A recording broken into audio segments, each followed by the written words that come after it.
Hey, Trojan family, what is up? Welcome to the USC LAFB show here on the LAFB network. I'm your host, Ryan Dyrud. Thank you for always making this your go-to listen for USC. Historic day yesterday. USC, as it stands right now, with the number one recruiting class in 2026. The first time that an SEC team has not had this esteemed position in 18 years. And the first time that USC has been number one since 2006. So quite some time. There could be some movement if Chris Henry Jr. ends up committing to Oregon, which he is now predicted to do so. We'll see what that ends up shaking out, but that could maybe shift this. But either way, an absolute historic class for USC, a historic day yesterday. Three things I want to talk about with you guys. One, quick little Mark Bowman update. I'm sure all of you have heard now, but just kind of what that snag was, just to put a bow on that. It's done. He's a Trojan. It's great, but we'll put a little bow on that.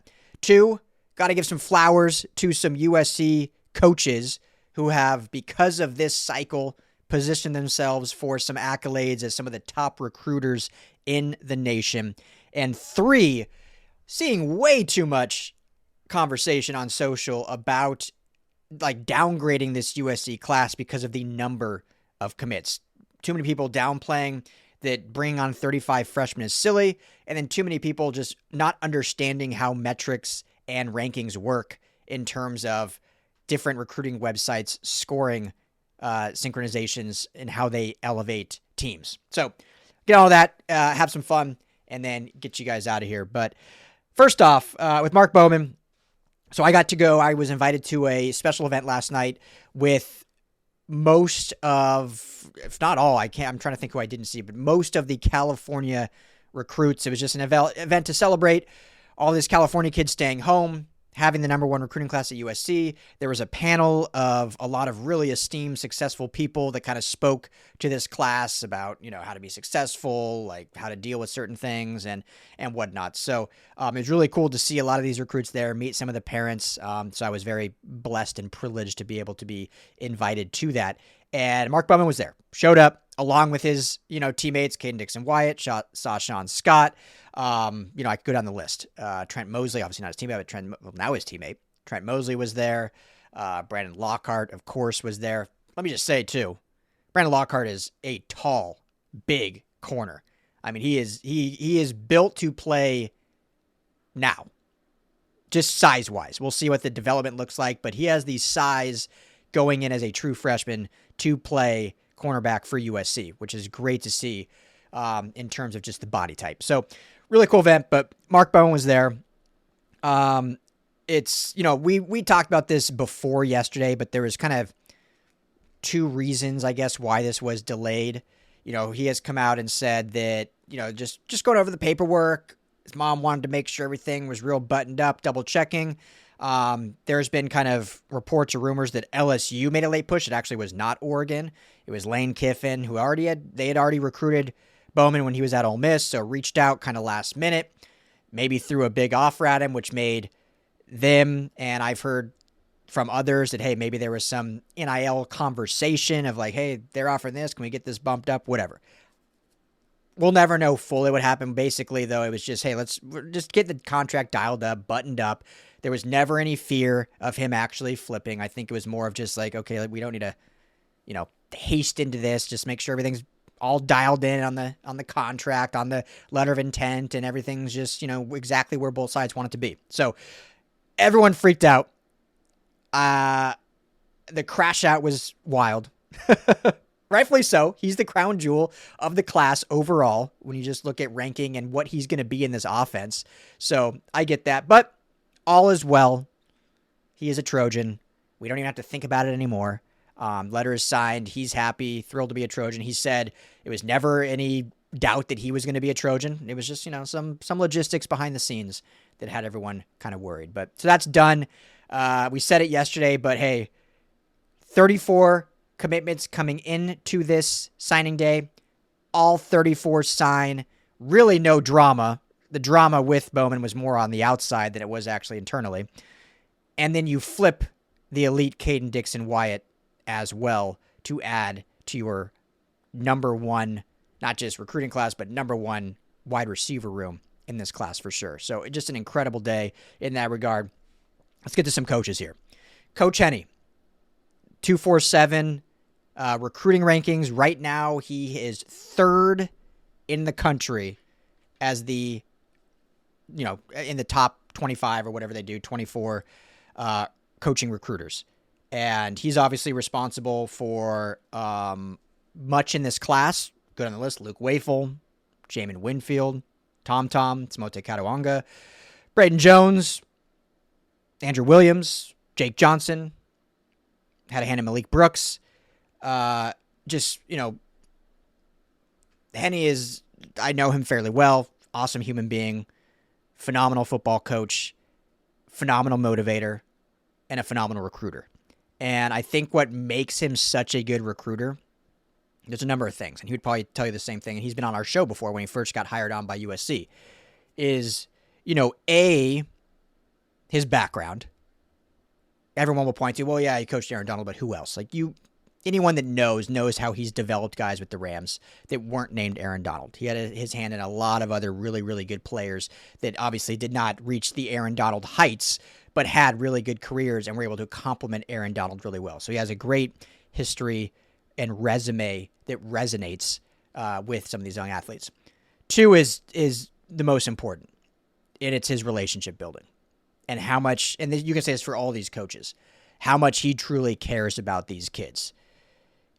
He started off coaching after playing in the NFL for the Cincinnati Bengals at Georgia Military College. And there's a story that he told us while on the show that, this was like pre-NIL with all this different money. And so, this was a small college. It wasn't one of these big universities. And so he himself would make sure kids were taken care of on these road trips, providing food, all this, out of his own pocket, just making sure that his team was taken care of and nourished and ready to go.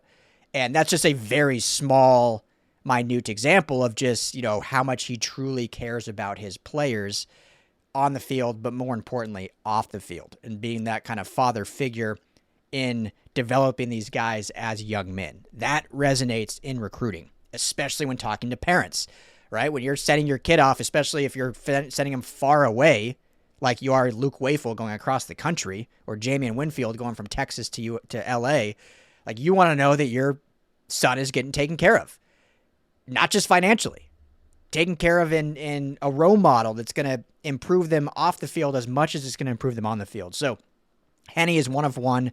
We're going to see a lot more of this development start paying off. I know there was some uneasiness, I guess, with the defensive line this year. I guess it just didn't quite live up to expectations. I've talked about it ad nauseum about, the lack of experience and maybe the portal entry guys didn't quite live up to what the expectations were. I don't think this is an indictment on Coach Henne and his ability to coach and develop. I really don't. I think he's one of the best in the business. Anyone would tell you that. So, number 3 in rankings. Number 8, new addition, Coach Chad Savage. Machine.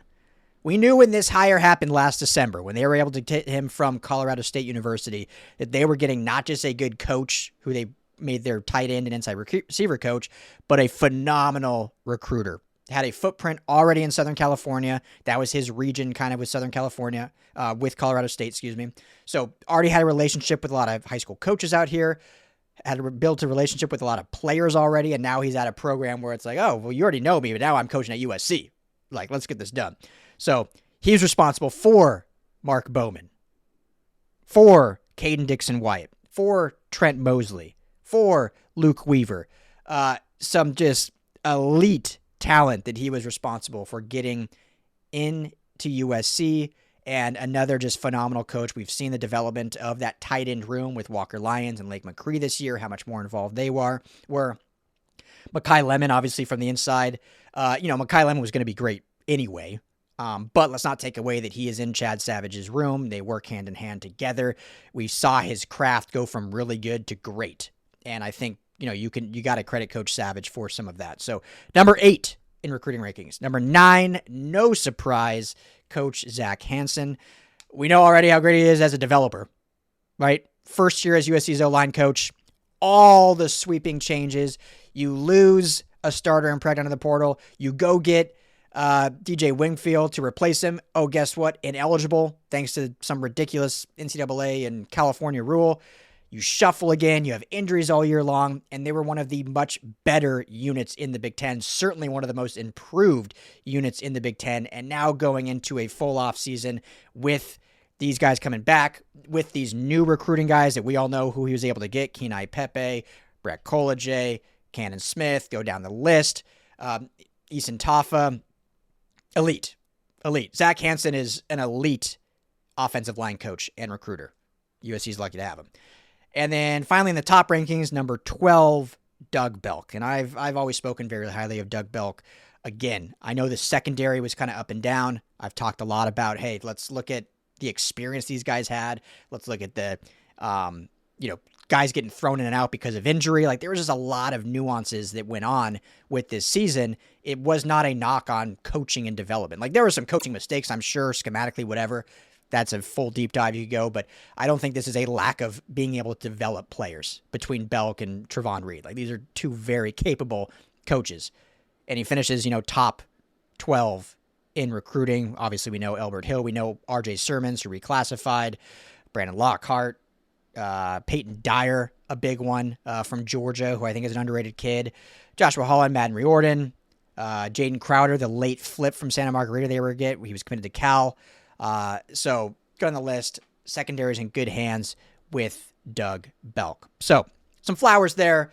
Obviously, we talked a lot yesterday about Chad Bowden, rightfully so.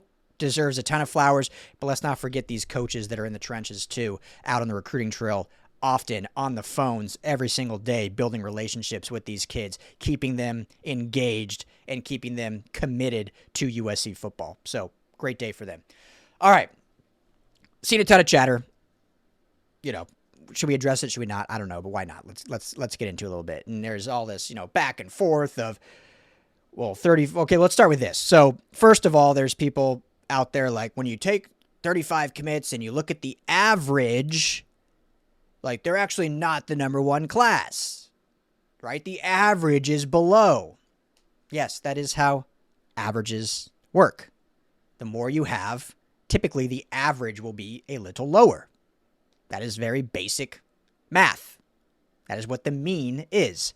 However, when you look at recruiting rankings, and I'm looking specifically at Rivals, 247 has a formula as well, they don't necessarily do their rankings based on the entire class. They choose a number, essentially, and compare based on that number of recruits.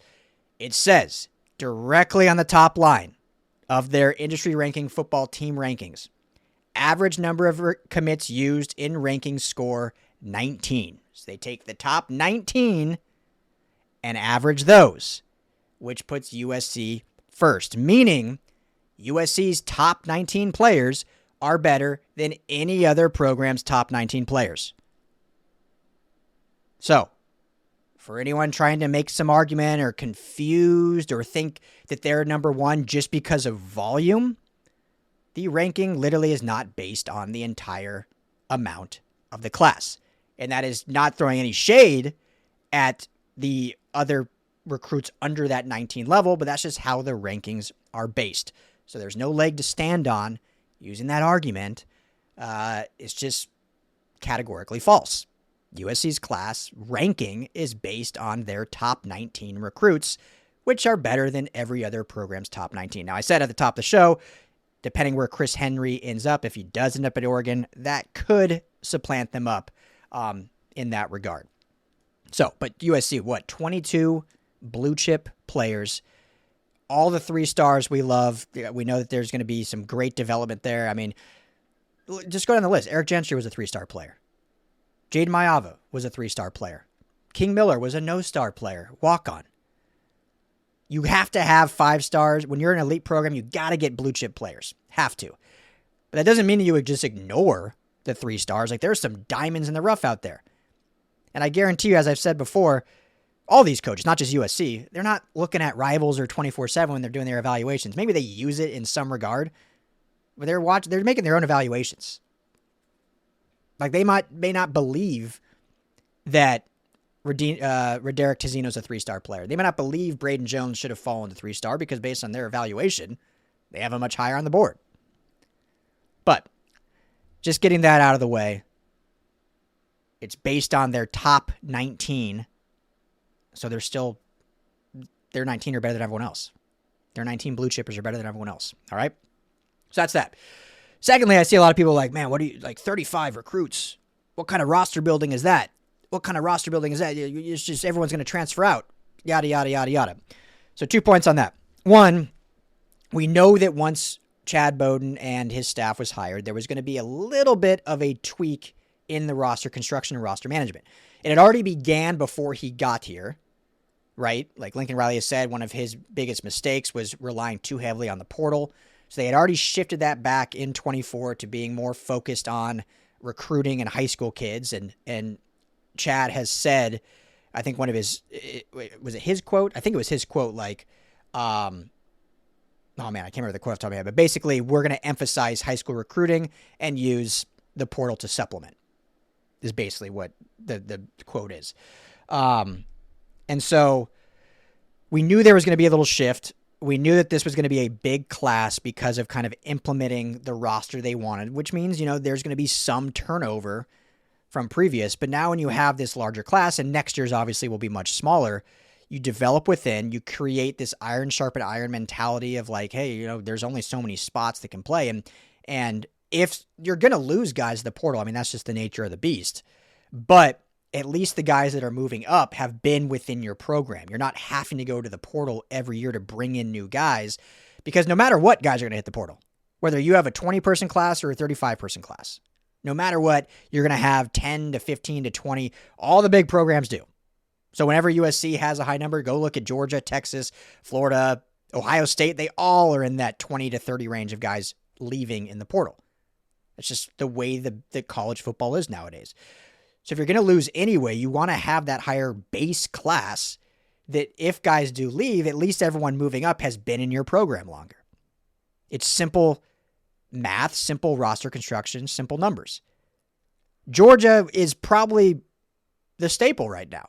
Georgia, Ohio State are really the two kind of standards when it comes to college football, right? Ohio State won last year. Georgia won, 3 years ago? And they've won multiple times over the past 5 to 10 years.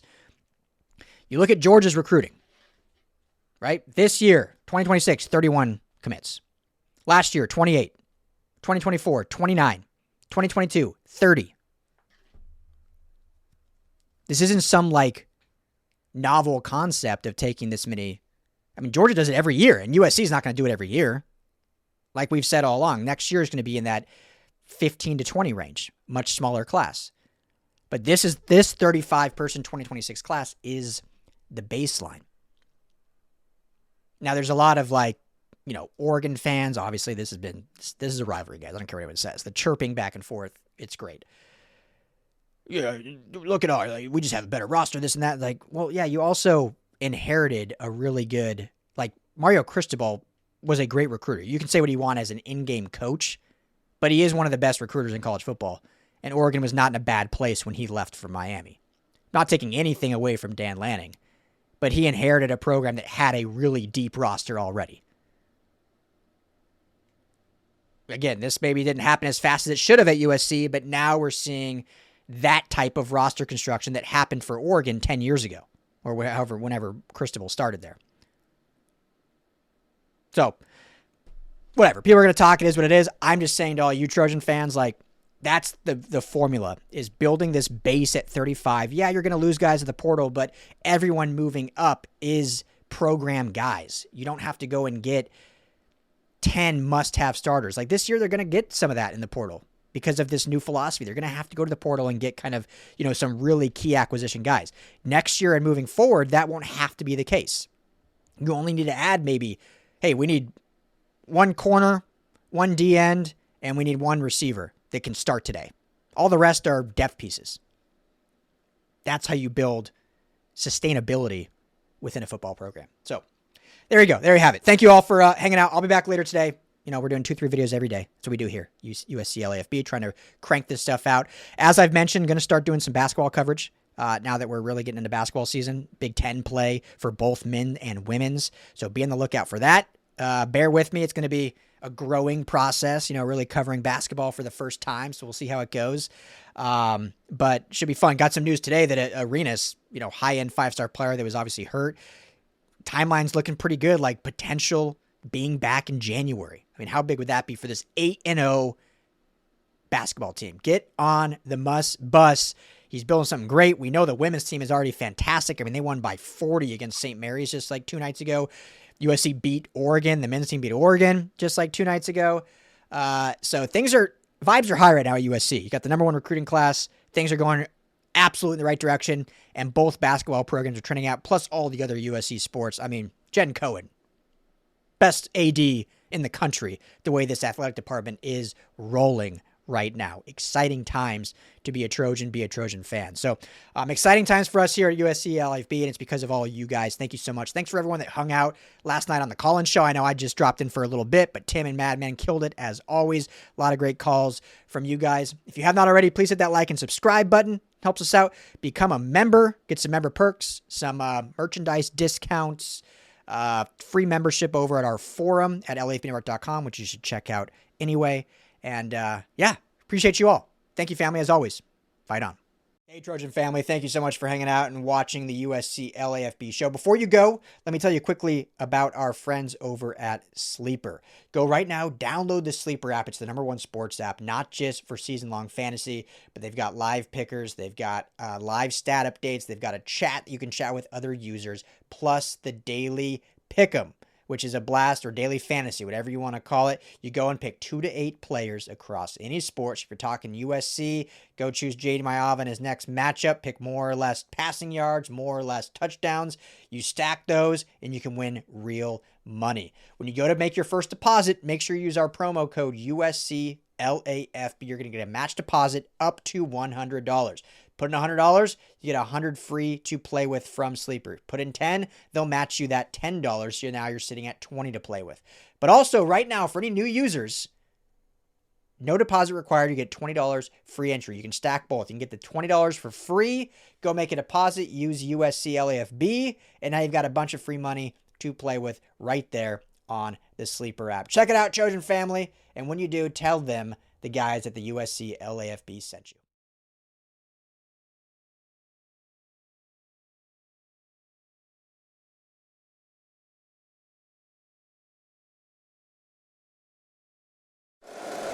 If you like the show, please take a moment to rate, review, and subscribe. It really does help the show to grow.